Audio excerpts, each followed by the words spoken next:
respect people who have this faith. Right. But I can't stand it when somebody can just stand there and tell someone else that they're wrong for their beliefs, because I could never do that personally.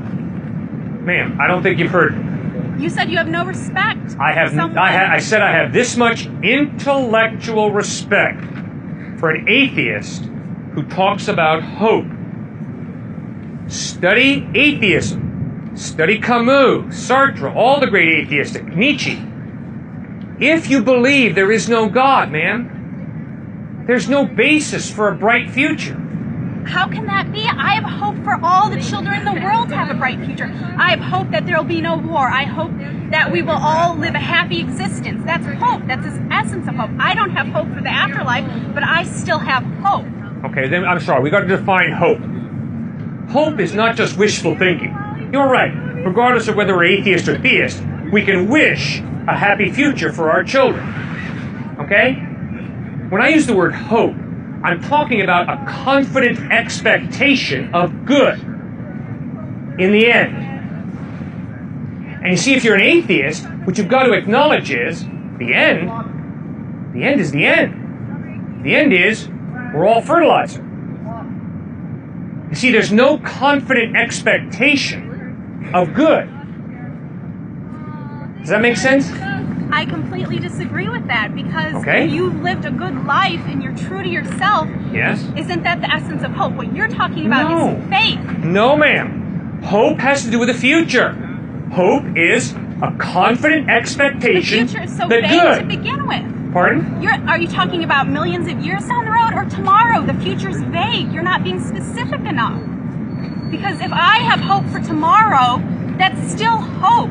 What you're talking about is faith. You're talking about faith for the future. That's completely different than hope. All right, you're right. There is a connection between faith and hope. I said If they're my completely faith different. is that there is no God, then I can't be an intellectual hypocrite and talk about, wow, there's a bright future out there. I don't know that. Despair is the logical conclusion of atheism. I'm not in despair, though. I don't understand how Wait a atheism second. is despair when I don't have despair. Okay, and ma'am, you see, all I'm trying to do is intellectually challenge you, because I don't think you're being honest with yourself. Read Camus, Albert Camus. Read Jean-Paul Sartre. Read any of the great atheist philosophers. And what they point out with searing honesty is, because there is no God, when you die, you rot. When I die, I rot. But I will have left something on this planet for others to remember me by. That's where the hope comes in. I hope in future generations. I want to be in theater. I want to write plays. Okay. I hope future generations pick up my play like they pick up Shakespeare and say, oh, I totally understand what this person was thinking. I understand this time, this place. That's hope. Okay? Now, ma'am, I'm not trying to offend you, but what are the possibilities of your plays being read like Shakespeare's plays have been read? Slim to none, but I still can hold that hope, can't I? Like you can hold the hope that you will get to heaven. Good. Okay, now that's the difference. You see, when a follower of Christ talks about hope, he's not talking about something as slim as, I hope my plays will be read like Shakespeare's plays have been read. Rather, hope for a follower of Christ is a confident expectation of good based on the promises of Christ. The evidence is Christ doesn't lie. The evidence is He's reliable. He has promised us eternal life when we put our faith in Him. I don't need a promise to go for what I believe in, though. Okay, fine. But then, ma'am, would you please face reality?